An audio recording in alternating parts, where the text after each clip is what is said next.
The birth of modern America, the Civil War's crucible. On the morning of April 12, 1861, a single shell traced a brilliant arc across the dark Charleston sky, bursting above Fort Sumter in a shower of fire. That explosive flash illuminated more than just the harbor. It lit up the fault lines that had been cracking through American society for decades. A nation conceived in liberty was about to tear itself apart in the most intimate of conflicts. Brother against brother, father against son, and ideal against ideal. What followed would transform a collection of states into a true nation, but only after 4 years of brutal innovation in the art of warfare and the deaths of more Americans than all other U.S. wars combined. The story of the Civil War is not just one of generals and presidents, though they tower like giants over the narrative.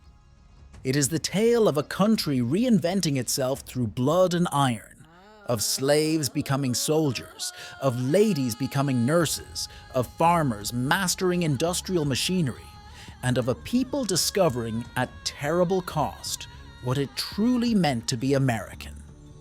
As we follow this journey from the first shot at Fort Sumter to the final handshake at Appomattox, we witness nothing less than the birth of modern America, forged in the crucible of its greatest trial. The outbreak of the American Civil War. Edmund Ruffin could barely contain his excitement as he pulled the lanyard of the cannon. At 77 years old, the fierce secessionist had begged for the honor of firing one of the first shots at Fort Sumter. His hands, gnarled from decades of working Southern soil, now helped spark the greatest upheaval in American history. The iron ball screamed across Charleston Harbor, announcing to the world that the hour of compromise had passed. Major Robert Anderson, commanding Fort Sumter's Union garrison, watched the Confederate bombardment with a curious mix of professional detachment and personal anguish. He had served in the U.S. Army for decades alongside many of the men now trying to kill him. From his position atop the fort, he could see his former West Point student, Pierre G.T. Beauregard, directing the rebel artillery. The Confederates had even timed their attack perfectly. The fort's food supplies were nearly exhausted, and promised Union reinforcements were still days away. In Washington, Abraham Lincoln received the news of Sumter's bombardment with grim resolution. The new president had spent his first 6 weeks in office trying to prevent this very moment, walking a diplomatic tightrope between peace and principle. Now, watching his cabinet members react to the telegram, he saw the last hopes of peaceful resolution vanish. Within hours, he would draft the call for 75,000 volunteers, a number that seemed massive at the time, but would prove tragically inadequate for the conflict to come. The response to Lincoln's call revealed how badly both sides had misjudged the situation. In the North, young men flooded recruitment offices, forming lines that stretched for blocks. The atmosphere was carnival-like, bands played, women threw flowers, and politicians gave rousing speeches about a war that would last 90 days at most. In one New York regiment, so many men volunteered that they held impromptu boxing matches to determine who would get the honor of enlisting. The South's reaction proved equally fervent but far more ominous for the Union cause. 4 more states, Virginia, Arkansas, Tennessee, and North Carolina, severed their ties with the Union. The defection of Virginia proved especially crucial, as it brought with it the military genius of Robert E. Lee. When offered command of the Union Army, Lee spent a sleepless night pacing the floors of his Arlington mansion. By morning, he had chosen state over nation, a decision that would prolong the war by years and cost countless lives. The amateur armies that assembled that spring reflected America's democratic chaos. Politicians appointed officers based on popularity rather than experience. Wealthy citizens raised private regiments, decking them out in flamboyant uniforms inspired by European fashion. One Wisconsin unit wore gray, while several Confederate companies dressed in blue, a confusion that would prove deadly in the battles to come. Few of these eager volunteers had any military training. They couldn't march in step, couldn't load their weapons efficiently, and had no idea how to make camp without sickening themselves through poor sanitation. Yet amid this martial circus, a handful of professional soldiers foresaw the hurricane gathering strength. William Tecumseh Sherman, then teaching at a Louisiana military academy, warned his Southern friends they were embarking on national suicide. "You people of the South don't know what you are doing," he told them. "This country will be drenched in blood." His students laughed at his pessimism. They wouldn't laugh for long. By summer's end, the romantic notions of a short war lay shattered on the fields of Bull Run, where spectators from Washington who had come to picnic and watch the rebellion being crushed instead witnessed a humiliating Union defeat. As the routed Federal Army streamed back to Washington in panic, the reality of modern warfare began to sink in. This would be no 90-day affair settled by a single battle. The whirlwind had been summoned, and it would scour the land for 4 long years before exhausting itself at last. The evolution of warfare in 1862. George McClellan was a perfectionist down to his polished brass buttons. The press called him the young Napoleon, and he believed it. Each evening he wrote lengthy letters to his wife, professing absolute certainty in his genius, while denouncing Lincoln as a bumbling fool. But for all his martial swagger, McClellan harbored a paralyzing secret. He was terrified of actually fighting a battle. His magnificent Army of the Potomac, 100,000 strong, remained motionless outside Washington, while the vastly outnumbered Confederates mocked him with dummy wooden cannons. The real action that spring erupted in the West, where an obscure brigadier general named Ulysses S. Grant was teaching himself the art of modern warfare. At Fort Donelson, when the Confederate commander asked for terms of surrender, Grant's terse reply became instantly famous. "No terms except unconditional and immediate surrender can be accepted." The Northern press, desperate for a hero, latched onto his initials, US, and dubbed him Unconditional Surrender Grant. He loathed the nickname but understood the power of myth in sustaining public morale. By late summer, the war's industrial nature had become clear. Railroad timetables mattered more than cavalry charges. Telegraph wires carried strategic secrets faster than any horse. In Virginia's Shenandoah Valley, Confederate General Thomas "Stonewall" Jackson conducted a brilliant campaign by mastering the railroad timetables, moving his small army so rapidly that Federal commanders believed they faced a force 3 times its actual size. One Union general complained that chasing Jackson up and down the valley was like trying to catch a shadow. The bloodiest revelation came at Antietam in September. For the first time, photography brought war's horror directly to the public. Alexander Gardner's images of twisted bodies in the cornfield and Dead Man's Lane shattered romantic notions of glorious combat. In a single day, more Americans fell than in all previous US wars combined. The creek ran red with blood, and the Army's burial details worked for weeks. One soldier wrote home, "No man can describe that battlefield. The dead are piled up like sacks of grain."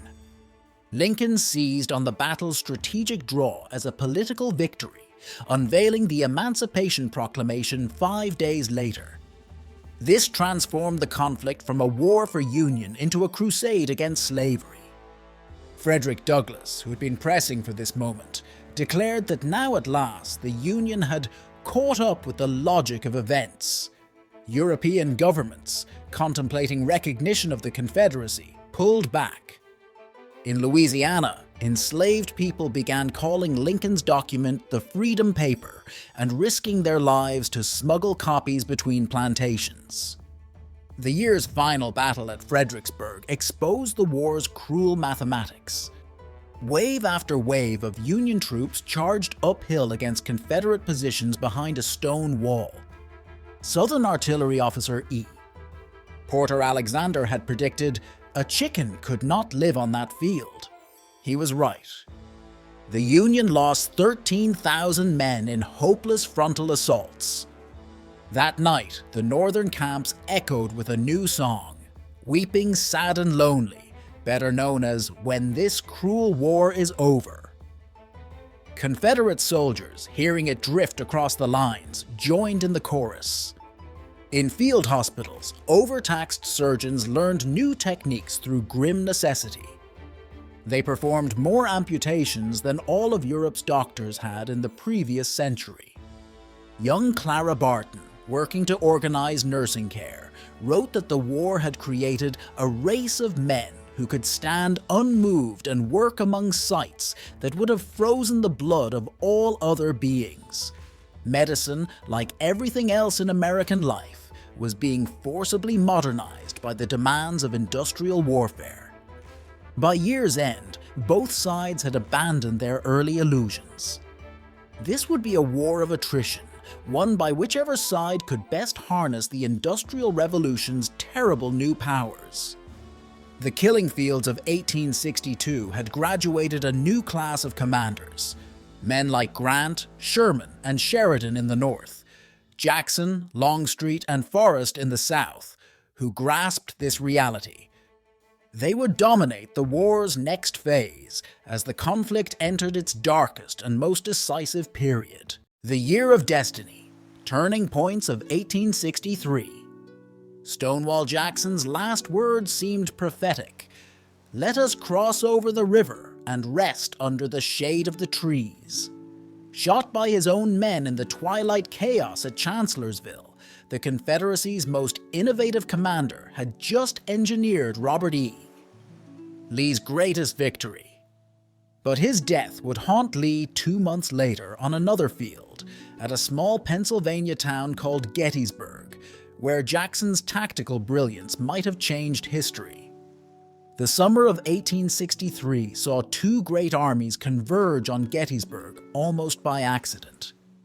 The clash began over shoes, or at least a rumor of shoes in a local warehouse. Instead, 160,000 men found themselves locked in a 3-day struggle that would bleed into legend. On the battle's second day, a professor of rhetoric from Maine named Joshua Lawrence Chamberlain faced a crisis at Little Round Top. Out of ammunition and holding the Union's vulnerable left flank, he ordered his men to fix bayonets and charge downhill. The desperate gamble worked. Years later, a Confederate soldier who survived that charge wrote, "We had them. Then they came down from that hill like a thunderbolt." I've never gotten over the shock of it. While Gettysburg commanded the nation's attention, Ulysses Grant was quietly strangling Vicksburg with a siege that showcased his brutal strategic genius. The Confederate stronghold had been called the Gibraltar of the Mississippi, but Grant saw it as a problem in engineering rather than heroics. He set his men to digging saps and trenches, turned the surrounding forests into desert for his artillery fields, and even attempted to change the course of the Mississippi River itself. Inside the city, civilians retreated to cave dwellings as Grant's shells fell day and night. They began eating horses, then rats, then boiled shoe leather. The summer heat brought madness along with military decision. In New York City, opposition to the new draft law exploded into riots that exposed America's racial and class tensions. Mobs of poor whites, enraged that the wealthy could buy their way out of service for $300, burned draft offices and lynched African Americans. Meanwhile, in Charleston Harbor, the 54th Massachusetts, a regiment of free black volunteers led by the idealistic young Robert Gould Shaw, launched a suicidal assault on Fort Wagner that forced the nation to confront its assumptions about race and courage. Gettysburg's aftermath revealed war's growing industrial efficiency. Special trains carried thousands of dead soldiers north for burial, marking the birth of America's modern mortuary industry. The battlefield itself became a laboratory for new theories about treating mass casualties. Army surgeons pioneered techniques for categorizing wounds by severity, the birth of modern triage, while nurses like Mary Ann Bickerdike revolutionized hospital administration. Mother Bickerdike became so powerful that generals joked she was the only person Sherman was afraid of. By autumn, the war's grinding machinery had transformed the American landscape. Vast forests disappeared into railroad ties and fortress walls. Steel mills ran day and night. The Union's naval blockade forced the South to attempt technological leaps, producing the world's first successful submarine, the H.L. Hunley, along with crude landmines and devastating commerce raiders. In response, northern shipyards developed ironclad monitors that made wooden navies obsolete overnight. The year closed with Lincoln's journey to dedicate the new cemetery at Gettysburg. His brief speech there, initially overlooked, would eventually be recognized as American democracy's defining text. But on that November day, most attention focused on the great orator Edward Everett, who spoke for 2 hours before Lincoln's 2 minutes. Later, Everett wrote to the president, "I should be glad if I could flatter myself that I came as near to the central idea of the occasion in 2 hours as you did in 2 minutes." Lincoln's revolution in prose style matched the revolution in warfare, direct, democratic, and ruthlessly efficient. As the armies went into winter quarters, the war's outcome remained uncertain. But 1863 had demonstrated that the Union's industrial might, when properly directed, could grind down Southern resistance. The following year would see this lesson applied with mechanical precision, as Grant and Sherman developed a new form of warfare that would sweep the Confederacy from the map. The transformation of Union strategy in 1864. The spring of 1864 brought a seismic shift in Union strategy. Lincoln, tired of generals who measured success by elegant maneuvers rather than battlefield results, handed control of all federal armies to Ulysses Grant. The new lieutenant general's strategic vision was brutally simple: find the enemy and hit him with everything we have.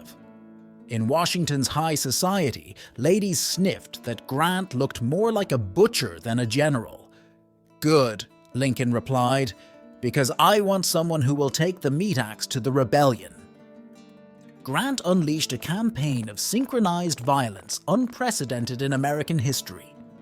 While he hammered Lee's army in Virginia, Sherman would strike deep into Georgia, and other Union forces would launch simultaneous offensives across the Confederate heartland. The message was clear: there would be no sanctuary, no rest, and no escape from the Union's industrial might. The Confederacy found itself fighting a modern war against an opponent with 3 times its manufacturing capacity and 5 times its railroad network. In the hellish tangle of the wilderness, soldiers fought hand-to-hand in forest fires ignited by muzzle flashes. The wounded screamed as flames consumed them. Veterans of dozens of battles agreed they had never seen anything like it. When Grant's army emerged from the inferno, instead of retreating like previous Union commanders, he swung south. The troops cheered wildly. Finally, a general who wouldn't run back to Washington after a bloody nose. Sherman's advance toward Atlanta turned Georgia into a vast laboratory for his theories of psychological warfare. "War is cruelty," he wrote. "The crueler it is, the sooner it will be over." His army moved like a gigantic mechanical locust, consuming everything in its path. Railroad rails were heated and twisted into Sherman's neckties. Plantation homes vanished in smoke. The destruction was precisely targeted to break not just the Confederacy's logistics, but its will to resist. The cost of Grant's relentless pressure became apparent at Cold Harbor, where 7,000 Union soldiers fell in 20 minutes. A witness described the attack as not war, but murder. The night before the assault, many Union soldiers pinned papers with their names and home addresses to their uniforms, knowing their bodies might be unrecognizable by morning. Northern newspapers began calling Grant the Butcher, but he pressed on. "I propose to fight it out on this line if it takes all summer," he wrote to Washington. By August, even Lincoln expected to lose the upcoming election. The Democratic candidate, George McClellan, promised to end the war through negotiation. Gold speculators bet heavily on Confederate victory. Then Sherman telegraphed from Georgia, "Atlanta is ours and fairly won." The message transformed Northern morale overnight. The fall of the Confederate industrial hub, coupled with Admiral Farragut's dramatic victory at Mobile Bay, "Damn the torpedoes, full speed ahead," convinced voters the war could be won. The year's final act belonged to Sherman's March to the Sea. His 60,000-man army cut a path of destruction 60 miles wide through Georgia, severing the last major Confederate supply lines. Southern newspapers filled their pages with wild rumors about Sherman's location and intentions, contributing to the psychological impact of his campaign. Confederate cavalry commander Joe Wheeler admitted grudgingly, "Sherman's damned Yankees have learned to ride as well as walk." December found Sherman's army in Savannah, presenting the captured city to Lincoln as a Christmas gift. The president's relief was palpable. His gamble on Grant had paid off, though at a staggering cost in lives. The Union's advantage in men and material, coupled with its commander's newfound ruthlessness, had finally broken the back of Confederate resistance. As 1865 dawned, everyone could sense the end approaching. The only question was how much more blood would be spilled before the South accepted the inevitable. The most crucial product of 1864's campaigns wasn't captured territory, but a new understanding of modern warfare.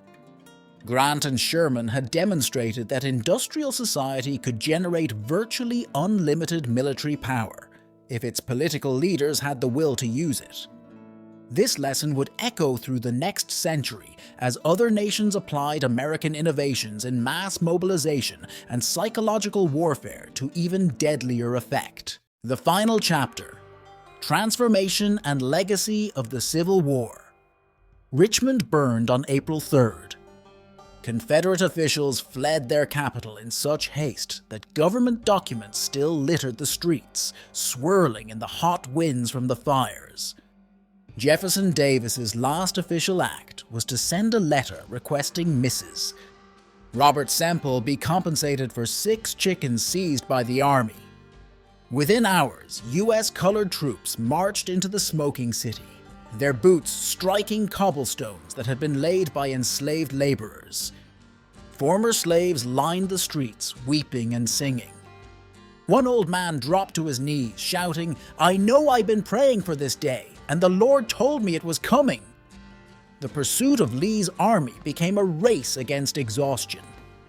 Starving Confederate soldiers dropped from the ranks, leaving trails of discarded weapons and equipment. Union Cavalry Commander Phil Sheridan pushed his men relentlessly, telling them, "If you don't sleep at all for a week, but bag Lee's army, you can sleep all the next week in silk sheets." At Sailor's Creek, a sixth of Lee's remaining force surrendered after a brutal fight. Union soldiers shared their rations with the captured Confederates, many of whom hadn't eaten in days. The war's last strategic dilemma fell to Lee. He could scatter his army into the mountains for guerrilla warfare, but the thought of reducing his men to bushwhackers repulsed his sense of honor. Instead, he chose surrender. The meeting at Appomattox Courthouse became an American legend, Lee in his immaculate uniform, Grant disheveled and muddy from the road. Grant's terms were magnificently simple: go home, keep your horses for spring planting, and don't fight again. When Confederate officers began weeping, Grant quietly ordered his men, "The war is over. The rebels are our countrymen again." But peace proved more complex than war. John Wilkes Booth, a failed actor with delusions of heroic grandeur, thrust the nation into fresh trauma at Ford's Theater. The assassination transformed Lincoln into a martyr and poisoned hopes for a gentle reconciliation. His successor, Andrew Johnson, lacked both Lincoln's wisdom and his moral compass. Within months, many former Confederate leaders were returning to power, while freed people faced new forms of bondage under the Black Codes. Walt Whitman, who had served as a nurse in Washington's hospitals, captured the war's impact in his poetry. The real war will never get in the books. The numbers told part of the story. 750,000 dead, millions displaced, entire cities in ruins. But the deeper changes were harder to measure. Americans had developed new relationships with death, technology, and central government. Women who had managed farms and factories refused to return to purely domestic roles. African Americans who had fought as soldiers rejected any return to submission. The final ledger of the Civil War extended far beyond American shores. European observers had watched in horror as the first modern war revealed warfare's industrial future. Prussia's military planners studied Union tactics, particularly the use of railroads and telegraph networks for moving massive armies. The innovative spirit born of wartime necessity transformed into peacetime industries. The Transcontinental Railroad, the first national banking system, and new techniques in manufacturing, medicine, and agriculture. A Union soldier returning to Gettysburg years later wrote in his diary, "The crickets still chirp in the fields, the woods are ripe and pleasant as they were then. The sweet clover blooms as freshly now as when it was trampled by the feet of thousands who have since found eternal rest." The nation had survived its trial by fire, but at a cost that would echo through generations.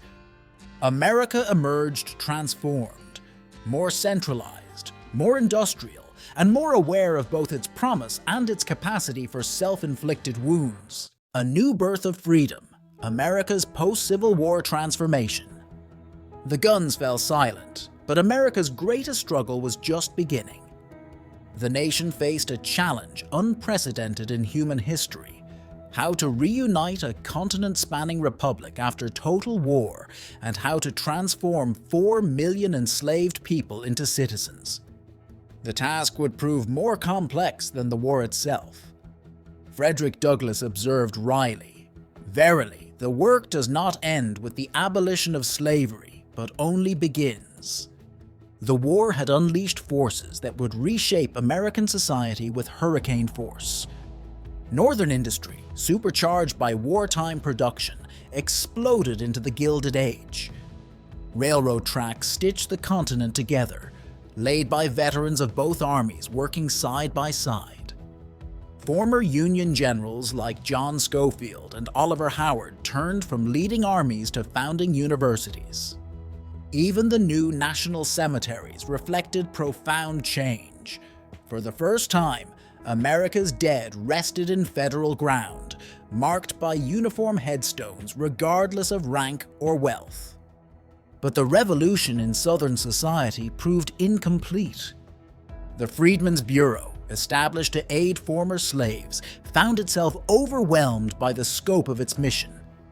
Elizabeth Keckley, a former slave who had become Mary Lincoln's dressmaker, wrote that freedom felt like being thrown into the sea when you cannot swim. While black communities built churches, schools, and businesses with astounding speed, they faced mounting resistance from white supremacist organizations. The promise of 40 acres and a mule dissolved into sharecropping and Jim Crow. The war's participants struggled to make sense of their experience. Joshua Lawrence Chamberlain, the hero of Little Round Top, spoke for many when he wrote, "We know naught of the future, and cannot plan for it much." but we can hold our spirits and our bodies so pure and high, we may cherish such thoughts and such ideals, and dream such dreams of lofty purpose, that we can determine and know what manner of men we will be whenever and wherever the hour strikes.